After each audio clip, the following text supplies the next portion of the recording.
Baik, kita lanjutkan. Jadi, tadi setelah kita melakukan assessment, langkah selanjutnya farmasis akan menyusun rencana atau membuat rekomendasi ya. Di mana rekomendasi terapi ini nantinya akan kita sarankan, akan kita rekomendasikan, akan kita sampaikan pada dokter ya, yang menuliskan resepnya atau yang memberikan yang meresepkan gitu ya, atau tenaga kesehatan lain, atau juga bisa perawat. Nah, kita yang memberikan obatnya, misalnya sediaannya injeksi, maka akan diberikan oleh perawat. Maka kita bisa menyampaikan rekomendasi yang telah kita buat ya. Nah, bentuk rekomendasinya seperti apa? Bentuk rekomendasi yang bisa kita sampaikan bisa berupa rekomendasi pemberian alternatif terapi misalnya ya. Jadi memberikan alternatif terapi atau rekomendasi menghentikan pemberian obatnya, atau bisa juga penyesuaian dosis atau interval pemberian, atau juga bisa merekomendasikan perubahan rute pemberian. Nah, itu bentuk-bentuk rekomendasi yang bisa kita berikan ya.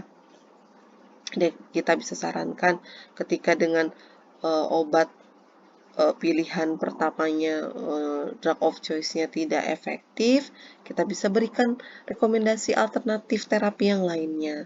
Atau ketika pasien mengalami efek samping berat ya dari pemberian obat, maka kita bisa rekomendasikan dulu penghentian obat, misalnya pemberian obat. Atau kalau dosisnya terlalu besar atau terlalu rendah, kita bisa rekomendasikan penyesuaian dosis ya.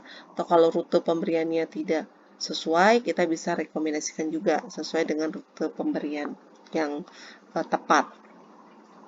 Nah, jangan lupa ketika kita akan memberikan rekomendasi terapi ya, perlu selalu mempertimbangkan yang namanya efikasi. Adik-adik mungkin sudah paham ya tentang atau mungkin pernah disampaikan juga ya. Kemudian pertimbangan lainnya tentunya adalah keamanan. Efektif tapi tidak aman buat pasien, ya nggak bisa kita rekomendasikan dan nggak boleh tentunya ya. Oke, kemudian jangan lupa biaya. Kalau di Indonesia ada JKN, Jaminan Kesehatan Nasional, dengan BPJS, ya kita juga harus mempertimbangkan itu. Artinya ketika akan merekomendasikan obat, kita perlu mengetahui nih obat yang kita rekomendasikan ini tercover tidak oleh BPJS misalnya, atau tercover tidak oleh asuransinya. Jangan sampai karena kita ingin ideal, ingin sempurna, rekomendasi terapinya akhirnya ternyata tidak tercover, pasien harus menebus sendiri, harganya mahal, pasien nggak sanggup nebus, ya itu juga bukan solusi ya.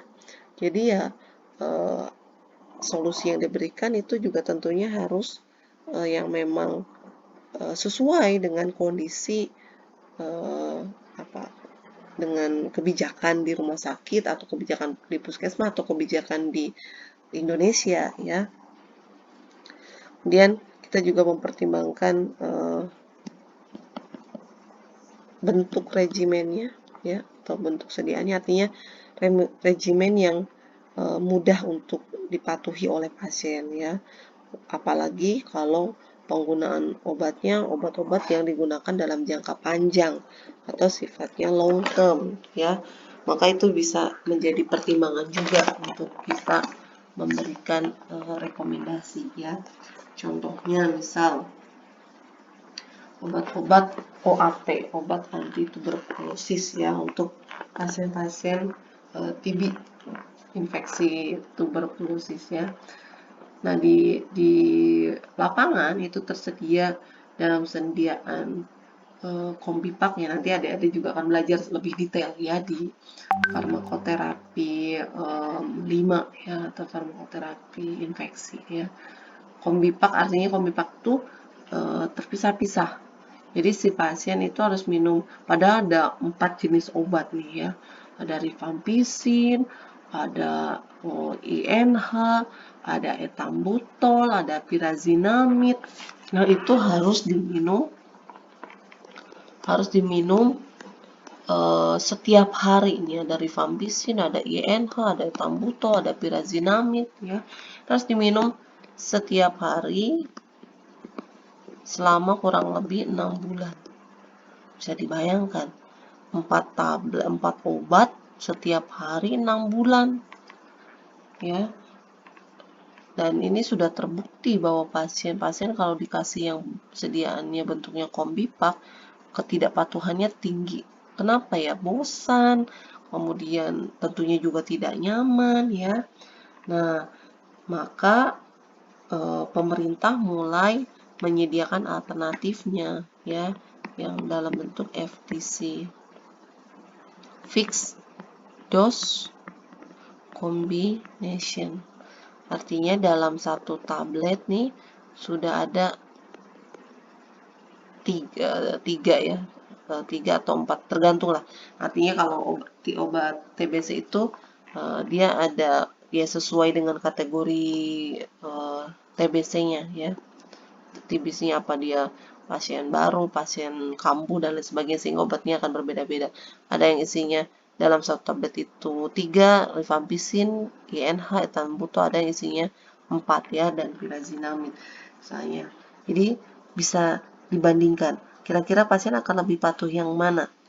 Yang satu tablet sudah berisi 4 zat aktif ini, atau pasien akan lebih patuh dengan obat yang kombipak, yang 4 tablet sekali minum? Kira-kira yang mana? Ya logikanya pasti akan memilih yang satu tablet. Nah, maka ini juga bisa kita rekomendasikan nih, kalau memang ada sediaan alternatif yang secara regimen itu lebih praktis misalnya ya, lebih memudahkan pasien untuk minum obatnya. Oke. Oke, kita langsung masuk ke contohnya ya, yang tadi. Ini masih kasus yang sama. Tadi ini sudah kita bahas ya, subjeknya objektif dan assessment. Nah, plans-nya ini rekomendasi dari kita, ya, dari apoteker terhadap assessment yang sudah kita tentukan sebelumnya, yang sudah kita tetapkan sebelumnya. Antara plans dengan assessment itu pasti nyambung dan harus nyambung. Artinya berhubungan, ya saling berkaitan ya. Bisa kita lihat di sini assessmentnya kan tadi, dosis paracetamol dan natrium diclofenac belum adekuat, atau kata lainnya sebetulnya subdos ya. Oke, plans-nya, nah lalu kita awali dengan disarankan, karena memang apoteker kewenangannya hanya menyarankan, tidak boleh mengganti, tidak boleh artinya langsung mengganti, langsung memberikan pada pasien itu nggak boleh. Kita kewenangannya merekomendasikan, menyarankan, mengusulkan ya. Nah, maka kita mulai dengan kata-kata disarankan untuk meningkatkan dosis atau dalam hal ini frekuensi pemberian dari paracetamol menjadi 3 sampai 4 kali sehari, 1 tablet setiap 6 jam. Nyambung ya. Di sini dibilangnya dosis paracetamol tidak adekuat, maka di plans-nya dibilang ya naikkan frekuensi pemberian paracetamolnya. Dan ingat, kalau ngasih rekomendasi itu harus jelas, harus rinci, harus detail. Tidak boleh hanya sekedar disarankan meningkatkan dosis frekuensi pemberian paracetamol, titik di sini. Lah, terus berapa peningkatannya? Berapa frekuensi atau berapa dosis yang direkomendasikannya? Berapa frekuensi yang direkomendasikan? Ya nanti masa dokternya suruh mikir sendiri atau perawatnya suruh berpikir sendiri, kan nggak efektif, tidak memudahkan ya. Ya harus detail. Kalau kita menyarankan peningkatan atau penurunan dosis, ya dosisnya jadi berapa ditingkatinnya, atau frekuensinya jadi berapa ditingkatinnya atau dituruninya, harus lengkap. Begitupun dengan natrium diclofenac ya misalnya. Dan dan disarankan meningkatkan dosis natrium diklofenak atau frekuensi natrium diklofenak menjadi 2 kali sehari 1 tablet setiap 12 jam.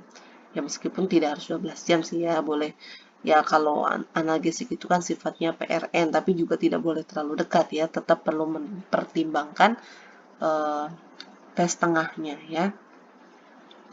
Oke, jadi pertama harus sinkron antara assessment dengan plans, nyambung. Jangan sampai di assessmentnya adik-adik mengatakan dosisnya belum adekuat atau subdos, tiba-tiba di plansnya sarannya misalnya pasien tidak patuh atau di rekomendasinya misalnya tingkatkan kepatuhan pasien. Padahal tidak ada masalah, artinya di assessmentnya tidak ada masalah dengan ketidakpatuhan, kan jadi nggak nyambung tuh ya.